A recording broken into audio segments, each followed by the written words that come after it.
Hi everyone, Danielle here, founder, CEO, and community builder. Today I have with me Krystal Brandt, an amazing female entrepreneur and podcaster. And today's conversation that we're going to be having is around sacred self-care for female leaders, and also conversations around balancing the masculine and feminine energy in our businesses and as leaders. And the last piece we'll be talking about is how to bring in more abundance through connection with body wisdom. So I'm so excited to have you here in this conversation today, Krystal. Bring it! Thanks everyone for being here. Okay, so we're going to just start the conversation here with Krystal. So Krystal, can you share with everybody your definition of self-care? Absolutely. So, first of all, Danielle and I have been tracking each other's journeys and growing together for several years. So it's been amazing to watch you step into leadership and watch your own flavor of leadership. And then also, of course, honing my own. So in my world, I'm a transformation coach. I help high achieving women create a life that they don't need a vacation from.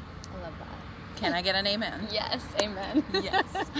And I do that by helping them create a foundation of exquisite self-care as a number one priority in their lives. The women that come to me usually put themselves last, if they're even on the list. Okay, so when we're talking self-care, it's so much more than bubble baths and massages. Just got a massage last night. I'm not bashing massages. I love them, but it's a part of everything. So when I think of self-care to me, this is my personal definition of it, is, are you counting yourself in on the equation of your life? Are you counting yourself in on the equation of your life?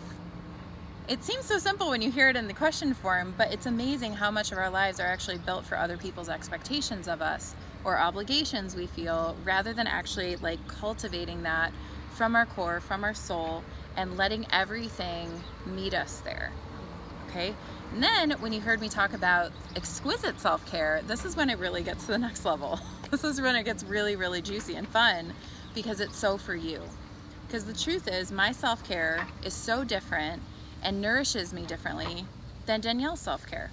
Okay? And especially as feminine leadership, I think feminine leaders, I think it's really important to get different flavors of the feminine. There's so many different flavors of what balance looks like, the feminine and the masculine. So when we're talking exquisite self-care, it's asking that question, right? Are you counting yourself in on the equation of your life and answering that honestly? And then when you start implementing things for your own self-care, aligning them to your core values is what actually makes it exquisite. Because again, my self-care for today, traveling down to San Diego, part of my self-care is seeing Danielle and partnering on this and collaborating, because this freaking fills me up. I mean, we were giggling and joking. We could talk for hours together. Okay, so that's a built-in part of what I value. I value authentic connection, and I attract other people that do too. Okay. Yeah, this is such an important conversation for women and all types of women, no matter what you're doing in your life. Yep. The idea of self-care. We're trained in a culture that's mostly masculine dominated, where the idea is to push till you grind, keep going. And this is a conversation that's shifting now of how can we show up as leaders and as women in the world and not let go of taking care of ourselves so we can really show up fully, not just show up a little bit with the work that we're doing, but be fully expressed in all of our gifts.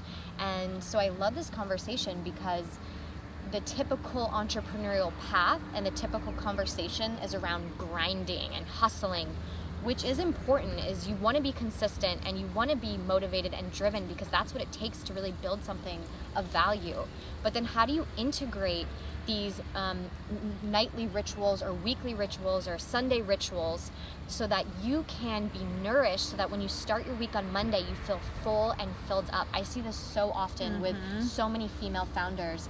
They are burnt out and they're not able to balance the work with the self-care. So this isn't just about being in self-care all the time, because we're out there to create a change in the world. This is just about integrating little pieces, a little bit of that self-care into your practice.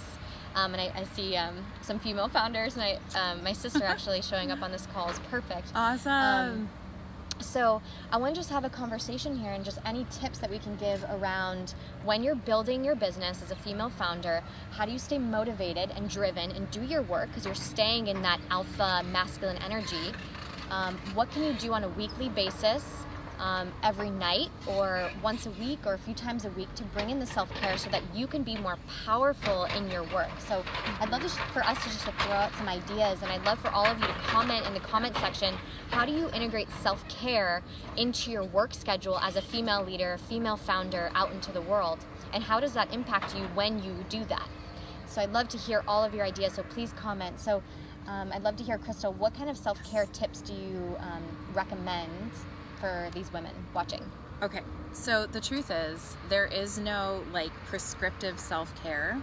There's good ideas that other people are using, but ultimately this is a conversation with you and your body. Okay, so even getting into a place where you can hear that stuff is a great place to start. Yeah. Right? Like nature. I love getting out into nature during the day, and I know it's so simple. You're probably like, Krystal, I've heard that before. But listen, you've heard it before because there's a reason for it. Your feet on the earth, gives your creative ideas a chance to actually land somewhere instead of just spinning with them. Okay, I kind of joke that like sometimes we can get a little airy with like spiritual entrepreneurship and just like all the cosmic things, but it's like, y'all, we need you down here. Like we need you in your body. We need you down here. Like I want to look into Danielle's eyes when we're having a business conversation and feel her in there. Okay, and people can feel you when you're not all there. If you haven't taken a break between calls, if you're 3 hours late on your lunch, if you got up late, rushed to the gym, didn't give yourself time to actually start the day the way you wanted to, people can feel that, whether you're on an enrollment call, whether you're on a business JV, something, like that energy is scattered, and that also creates scattered results. So my question to you when you're talking about your self-care, what does the grounded, powerhouse, badass, inspired, sensual goddess, high priestess version of you, like whatever your archetype is, what does that version of you need on the everyday level for you to show up that way? Sometimes it's more hydration. Sometimes it's a bubble bath at the end of the day. Sometimes it's just picking up a phone and actually talking out stuff that's happening in business with a sister who gets it, rather than just like spinning with it in your head. There's so many different ways. But just pick one. Just pick one and try it today. Just pick one.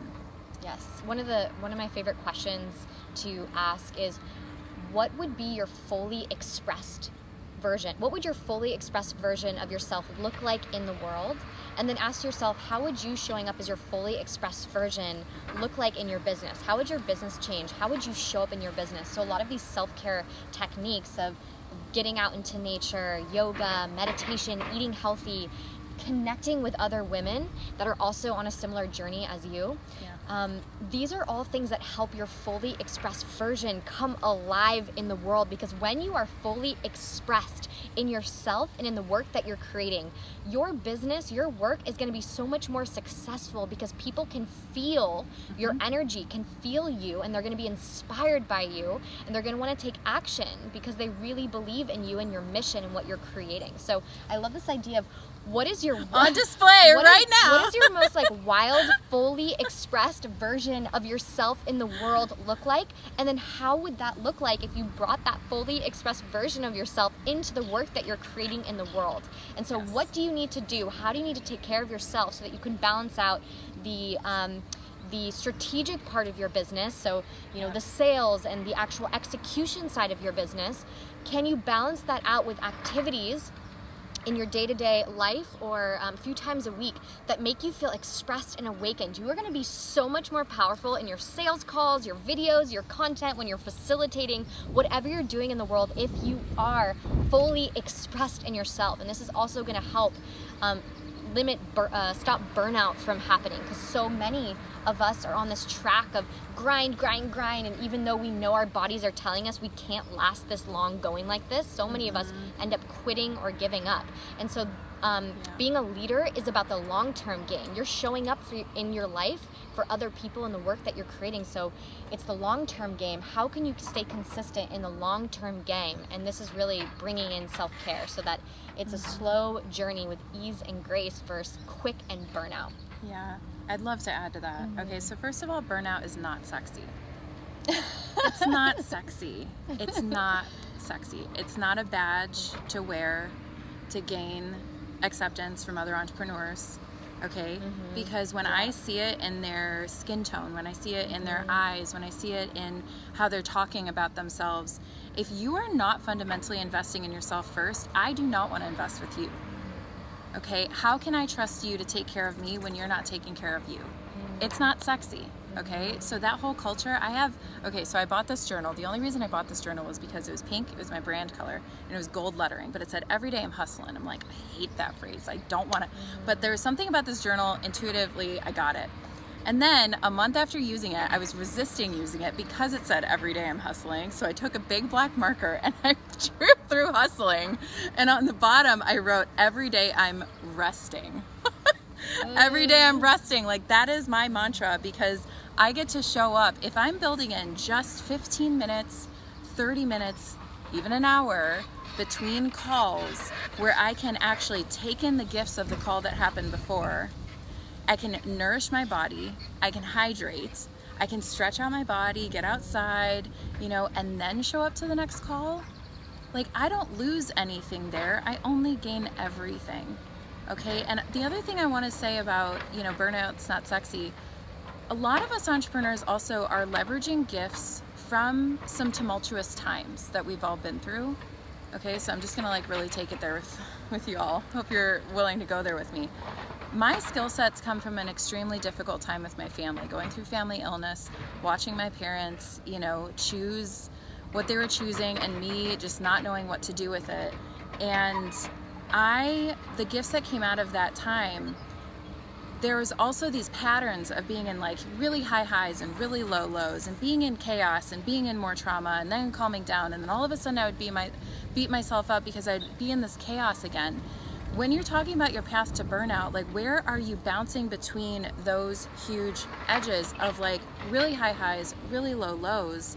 Because sometimes we find ourselves, if we're more comfortable in the chaos, if the chaos is actually a creative driver for us, if we need to be down to the wire in order to create the thing, we are creating fight or flight in our system all day long.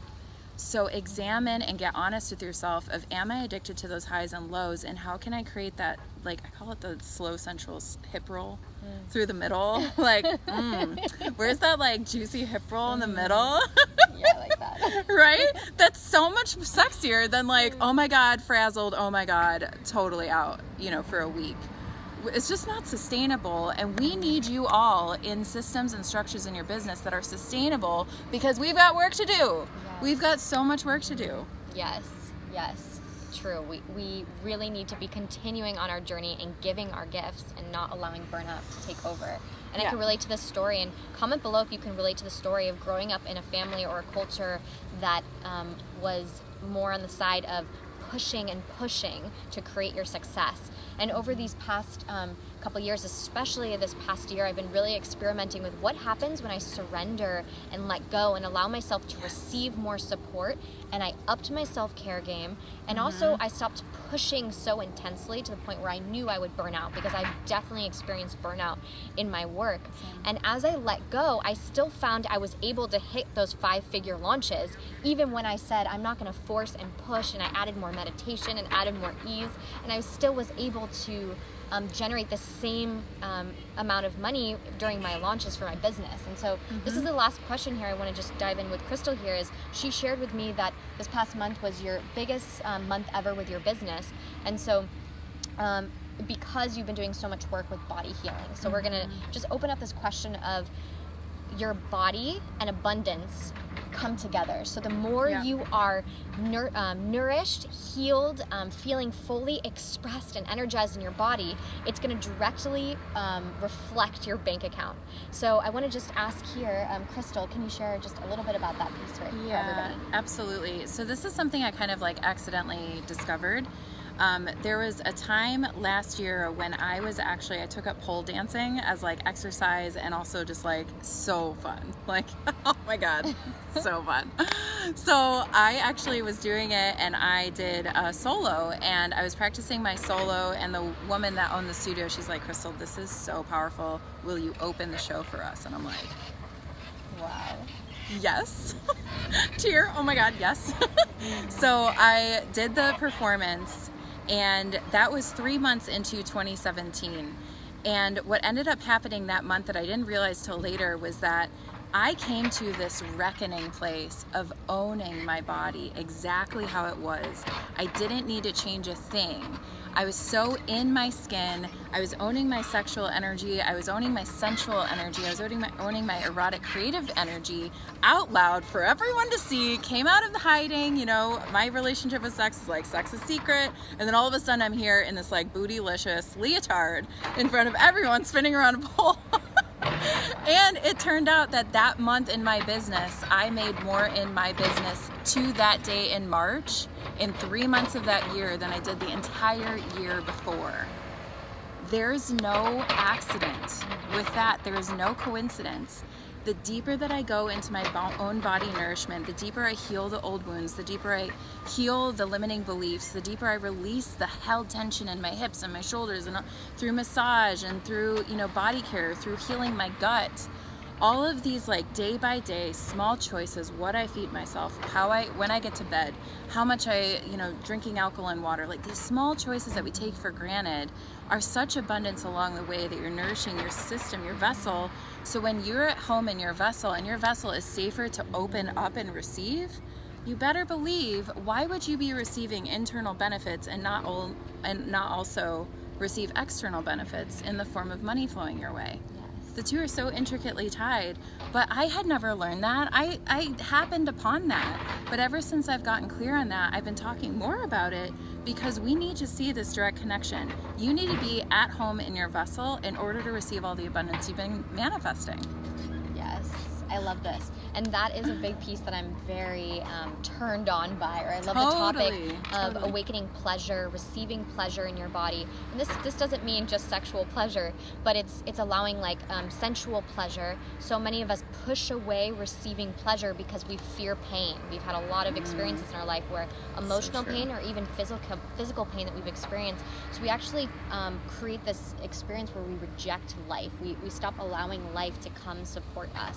And so this is learning to reawaken and heal your system so you could feel you're better able to receive life and receive the abundance and allow yourself to receive, people who want to sign up for your work and want to be a part of what you're creating in the world. So I'm going to go ahead and finish up this live here, and thank you so much for joining this conversation. Thank you all for joining in here. We would love for you all to comment, like this video, and please comment below, how do you bring in self-care into your life? How do you balance out what you're creating? And then conversations about how do you see your body abundance reflecting your financial state. We'd love to create this as a conversation with everybody. So thank you all so much for joining. So much love to you all. Hope you have a beautiful rest of your week. Mwah! Mwah! So much love. Ooh. Took it deep there. Ooh. Went there.